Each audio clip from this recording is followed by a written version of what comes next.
All right, so let's get started. Let's welcome Henry van den Bedem.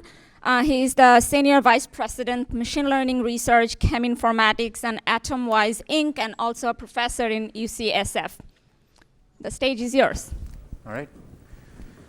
Thank you, and thank you for, I want to thank the organizers for the opportunity to speak here. So developing and using generative AI for hit identification and optimization.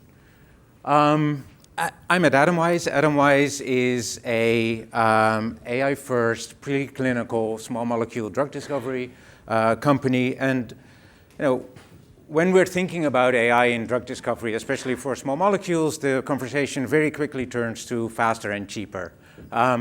But we believe that the true value for pharma is delivered by either first-in-class or best-in-class medicines. So first-in-class is there are no known ligands for that particular target, and best-in-class is we try to escape limitations of known chemotypes.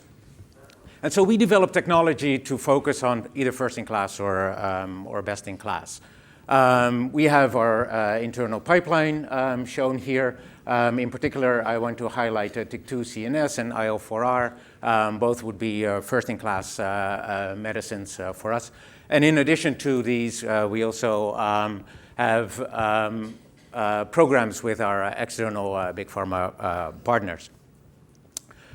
All right, we believe that AI in particular can add value to first-in-class and best-in-class by exploring designs that are beyond human intuition. And what I mean by that is in a more traditional sort of AI workflow in drug discovery, the models score a lot of compounds, and then the medicinal chemists look at it and decide which compounds we are going to make and assay. And that's what you see in a more traditional sort of CAD workflow. We at Atomwise, and what you get is sort of the consensus between the machine learning models and the medicinal chemist. What we do at Atomwise is trying to build on the synergy of these two and really look at the union. So our models typically evaluate millions or billions of compounds, especially in hit discovery, and generate, in a way, an order list of, let's say, 400 or 800 compounds. And we order that list no matter what, even if our medicinal chemists don't recognize immediately that this is a compound that could be successful. In other words, we don't build a human classifier on top of AI. And that's important because when I put on my AI hat, I want my models to learn from what they predict, right? And that's very critical to in an active learning cycle. All right, when I say models, our models are what we call global models, global structure-based models. What I mean by that is they're trained simultaneously on about 7,000 targets, about 20 million biological data points that go into that. And in a typical training run, we generate about 1.1 billion co-complexes. Now, these sound like huge numbers, of course, but if you think about the universe of possible compounds, this is just a drop in the bucket, right?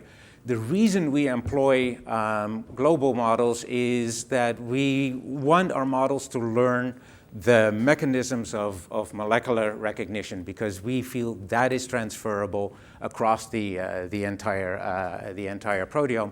And that's a little bit in contrast to the more target-specific models where you have one target, you look at the compounds that are known for that target, and you train a model based on that. The limitation of that is it's often very difficult to generalize away from the chemotypes that are already known from that target. All right, we tested our models. Actually, we do continuous testing, but in this particular case, we went out to our partners and academic collaborators to run a very, very large hit discovery campaign on 318 targets altogether, and we got quite good results. We found hits for about 74% of these targets, and I want to, in particular, call your attention to this graph over here. Each dot represents a target in this plot. On the horizontal axis, you see the number of examples that we have in our training set for this particular target. And so what you should be particularly devoting your attention to is this rectangle here. These are targets for which we have no data in our training set. And so what that means is these are really the first-in-class targets that could be of interest. And you see that we actually get pretty good hit rates for those targets. We published this study just earlier this year. AI is a viable alternative to high-throughput screening, a 318 target study. The paper has 689 authors, by far the longest list that I've ever been part of. All right, so what is critical if you're interested in first-in-class targets is to overcome a covariate shift between your training data and the data that you're performing inference on. So training data is often, very, very nice molecules, often drugs that have been in the clinic, and so they look very different than the kind of hit molecules that you typically get out of a screen. And so machine learning models don't know very well how to deal with that. So there are two aspects to it. First of all, so what I just talked about is really the extrapolating to new chemotypes. So we want the model to understand like what could potential new chemotypes look like. The other one, of course, is extrapolating to new targets. So the vast majority of training data is available for kinases, no surprise. And so if you're interested in cytokines, you need to think about how do we make the model aware of cytokines. So generalizability of the models is really key to unlocking first-in-class and best-in-class compounds. At least that's the way we see it. And so about a year ago, we realized we found a way to help our models overcome that covariate shift by self-supervised learning. So we have these big GNNs, and we figured out a way to pre-train these models on chemical data and target data for which there are no labels. So for which there's no potency data, for which there's no activity data. In a way, taking a page out of the book of LLMs, right? Large pre-trained models that we then sort of fine-tune based on labeled data. And that has really changed the way we think about our models. So we pre-train our models on a large body of unlabeled data that gives us a base model, and then we use the 20 million data points to, in a way, develop a task-specific model. And task-specific here means either an activity model, so a classification model for our compounds, or a regression model. And this really goes to this union of human-designed versus AI-designed compounds, because if you pre-train your models on unexplored chemical space, it's these compounds that humans typically don't have a lot of intuition about. Our models responded quite well to this. So this model here is the model that I just showed you for the 318 targets. And so for a long time, we were having a lot of difficulty building more expressive models, because as soon as you added more parameters, they started overfitting. Pre-training solved that for us. So we see vastly more expressive models. We've been able to increase the number of parameters for our GNNs 20-fold. We see huge improvements in both classification and regression performance by taking this approach. All right, so let me shift gears a little bit and talk about what we're doing in generative AI in hit discovery, and talk about our latest model, which we call neural genesis, NGT for short. Generative AI in drug discovery is, there's a lot of buzz about it, but the main problem in generative AI in drug discovery is that it comes up with these fantastic compounds, but you can't make them. They're extremely difficult to make. And that is how hallucination manifests itself in generative AI in drug discovery.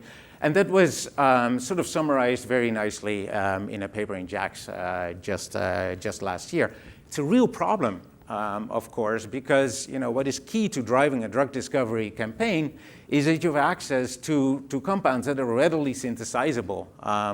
You can't wait months for a compound to be synthesizable. So the flip side of this is that you have commercially available combinatorial synthesis libraries. And those are massive compound spaces of synthetically accessible compounds that cost maybe $100 or $150 a pop. And they have been growing very, very rapidly over the last few years. The latest, Enamine is a very well-known provider of these kind of compound libraries. Their latest one is about 70 billion compounds. The largest we have in-house is 16 quadrillion compounds. I want to point out that the scale here on the left-hand side is in billions of compounds. So these spaces are huge, and that comes with a problem of its own. So how do you now search these vast compound spaces for hits? Well, we figured we take the best of both worlds. We use these combinatorial synthesis libraries as the universe from which we want to generate compounds. So we use generative AI to generate compounds out of these huge CSLs. So let me walk you through very quickly on how we approach that. For that, you need to know a little bit how a CSL works. A CSL is nothing but a large set of building blocks called synthons that you see here, plus a set of rules on how to put these synthons together. So here, this is an example from Enamine. 3 building blocks, a rule, and you get a compound out of it. So the way we approach the problem is we frame retrieval of compounds out of the CSL as an autoencoding problem. So nothing new here. This is a variational autoencoder. So we encode a library in a latent space, and we design the encoder in such a way that if you sample latent space, the compound that you get back is guaranteed to be in this CSL. And that is actually not that hard, because what you need to learn is a synthesis rule and then the IDs of the 2 R groups or 3 R groups or 4 R groups, depending on how many there are for that particular compound. So that's all good and well, and you can sample your latent space. But how do you now get compounds that have desirable properties, right? Like Pat earlier talked about, that we're not quite there yet, using MPO on these kind of compound queries. And so how do we go about that? Here is a very simple example. Of course, Lipinski rule of 5 could be something that you're interested in retrieving from the library, and not that we are very interested in Lipinski rule of 5, but everybody knows this one, of course. So to approach that problem, we took our variational autoencoder and then used reinforcement learning to train a policy to induce a distribution over latent space in such a way that compounds that satisfy these properties have a high probability of being sampled in that space. So I should add here, we made so typically when you do that, when you train a policy with reinforcement learning, it's typically mode seeking, so it focuses on a very small part of latent space, and so we made a specific effort to train this policy so that it's actually mass covering, so that you get a large variety of compounds in latent space that satisfy this property. Okay, we put this through the test in a case study that was actually published just this week in the Journal of Medicinal Chemistry, where we used a CSL of 3 trillion compounds to test our method. Very quickly, we wanted to try this on a challenging example. So we chose a GPCR. It's called MC2R, and it's agonized by a hormone, ACTH. It's a therapeutic target for Cushing's disease, and actually Crinetics, a biotech, is going into phase 2 clinical trials with an antagonist. And what is important to realize here is that selectivity is critical and challenging, and that's part of the reason why this target is challenging. This hormone activates all of this GPCR's isoforms, so it's a hard problem. When we started this problem, there were no MC2R antagonists in the literature. So again, this was kind of an example for a first-in-class application of our method. When we do hit discovery, we typically screen against against a conformation ensemble of receptors. So we took an activated MC2R domain. We typically include an AlphaFold model, even though those are often apo structures. And then we took a homology model from an MC for our crystal structures. As I said, we took a 3 trillion compound library that is called Unreal. Actually, it's now also available from Enamine. And we also, of course, wanted to compare our methods to what we thought was a state-of-the-art method to search these large libraries. That was published, I think, 2 years ago. It's called vSynthesis. It's really a fragment growing approach. Very quickly, our method actually did very well. We found our hit rate was about 12% for our method, slightly higher than vSynthesis. A hit we defined as more than 50% inhibition at 30 micromolar. And then with the hits, actually we selected a subset of hits that actually had favorable solubility. We took them into a dose response assay. We found micromolar hits with our method as well as with a vSynthesis method. They're pretty much indistinguishable in terms of potency. Our compound is slightly smaller, so has a slightly better ligand efficiency. An important point to, at least what we thought was important, was if you look at this Disney plot over here, that the vSynthesis compounds tended to cluster together. They're all pretty similar. What you see from our method is that our mass covering approach actually paid off. You see a lot more diversity in the scaffolds that you get back. And as every medicinal chemist will tell you, if you have a couple of starting scaffolds in a drug discovery campaign, that will help you out tremendously. So more diversity means more shots on goal. Serendipitously, maybe our compound actually turned out to be the most selective among isoforms as well. That brings me to the end of my presentations. Key takeaways, at least for me. Sure, data is king, but 20 million data points. If we cannot add data fast enough to train our machine learning models with better data, right? That would be an enormously costly effort. So I would say data is king, but self-supervised learning rules for now. The key to better performance is upscaling the models without overfitting. I think, again, self-supervised learning can help you there. Just went over the NGT, generative AI, so I'll just leave those slides up and I'm taking questions.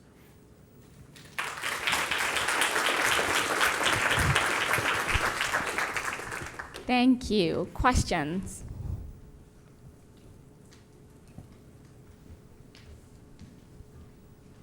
Hi, thanks for the talk. I had a question about how you avoided mode seeking for the RL.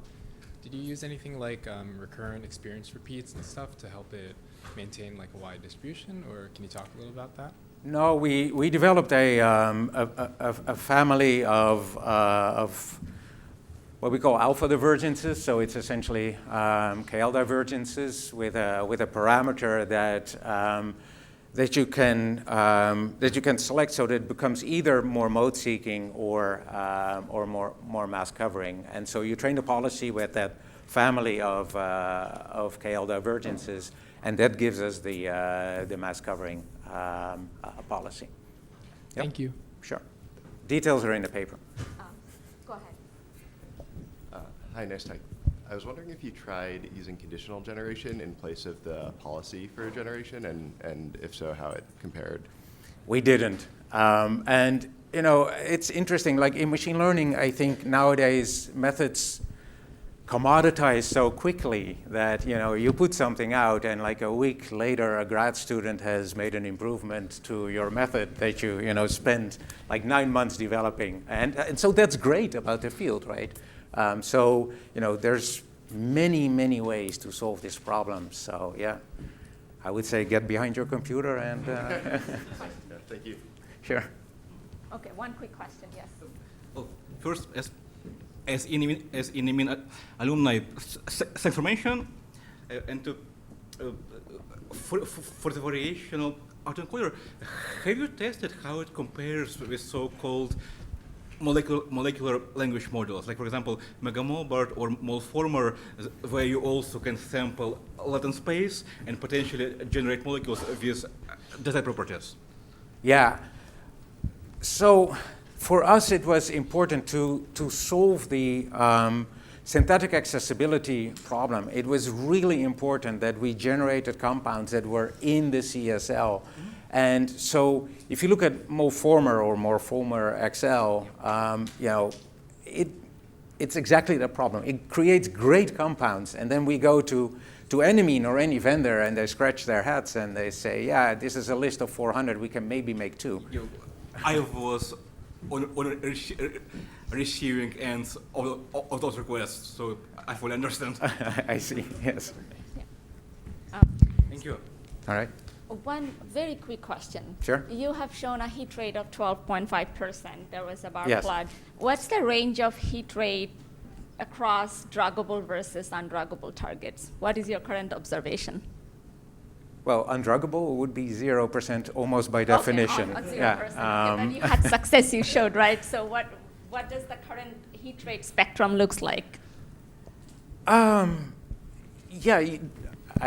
well, my slides are gone. I think if you look at that first rectangle that I showed on that plot there, so these were targets for which we have no data in our training set. The hit rate varied from 0% to 25%. So it really depends on the targets. You know, interesting there too was if you looked at the horizontal axis, there were also targets in there for which we had thousands of compounds in our data set, but we didn't find hits with a model. Yeah. So the takeaway from that plot is there's almost no correlation between, you know, the amount of data that you have available for a target and the hit rate that you get. Yeah. Yeah. All right, so let's thank the speaker one more time.